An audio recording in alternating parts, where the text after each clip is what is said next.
What? How to annoy your sister. Start the movie before she's ready. Hey, it's Ellen and Grace, and we are your Tuesday to interlude on Queer Factor. And this week's topic is how to. This is how to get through international customs without eternally embarrassing yourself. So I'm telling you this story because people asked if I could, as of another blog, so I'm going to tell it.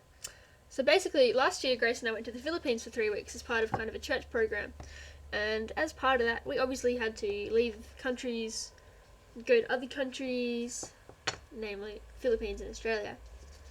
And one such day was a very fun day for me. And it began when I actually forgot that we were going to be taking a flight that day, because we'd had such a crazy time that I wasn't thinking straight. And so I ended up going through the beeping machine, wearing a belt on my baggiest pair of pants.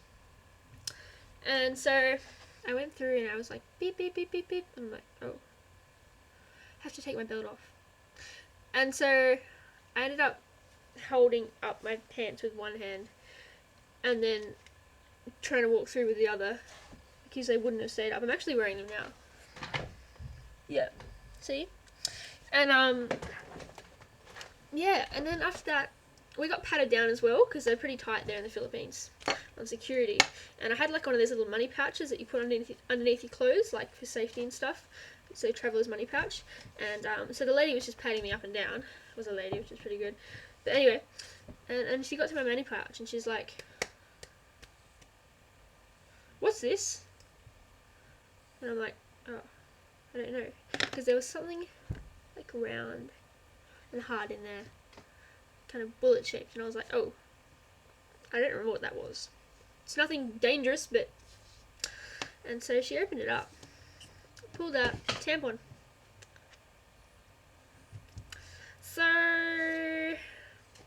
and by the way, tampons are like really like off limits in the Philippines. It's like supposed to be a sign that you're not preserving your virginity or something like that, which is ironic considering it's me. If you've seen the sexual relationships blog. Anyway, but yeah, so everyone in the airport who was watching would have known that I had a tampon around my neck. So, you know, yep, and my pants were falling down.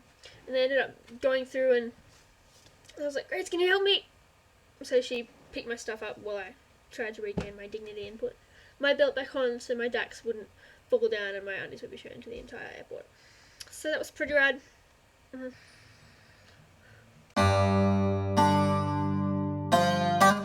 Now we're going to teach you the most important skill of all. A category that we find many people just haven't been trained in or don't understand how to do well. So this is Hug 101.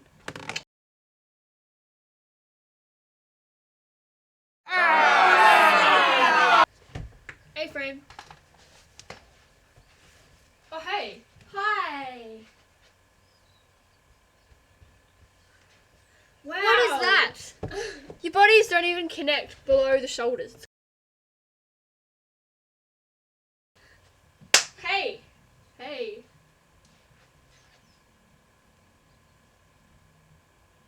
Wow. Actually, it feels like a bug's landing on you. That's what it feels like. And you just want to go, ugh. Third thing to remember is body odor. If you have body odor, don't The best sort of hug is a whole body hug. And don't be afraid to do these because they are the best. However, if it's someone you don't really know that well, maybe just go for the upper torso. But don't do an A-frame hug, which is like, only the shoulders connect. Because then people like me get excited that you're actually giving a hug, and then it's not even a hug. It's just like I'm just going to pat you. It's almost like a hug for show, but it's just pathetic. Another thing to be aware of is, what are you going to do with your arms? Are you going to do diagonals? You're going to go high?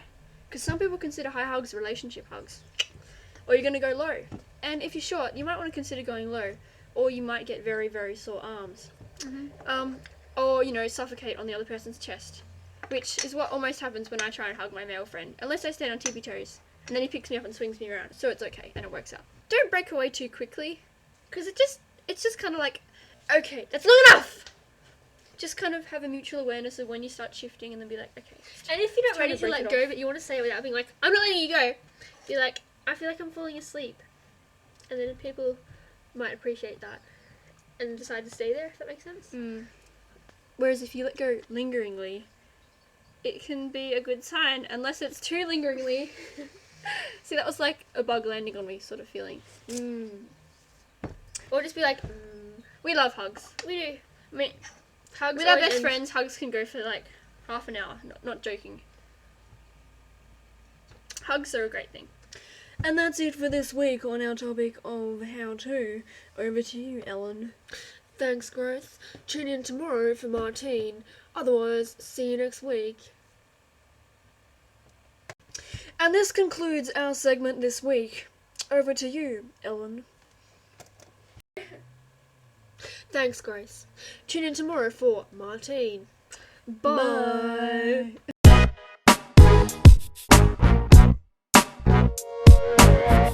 This is another way of ruining a perfectly good hug opportunity.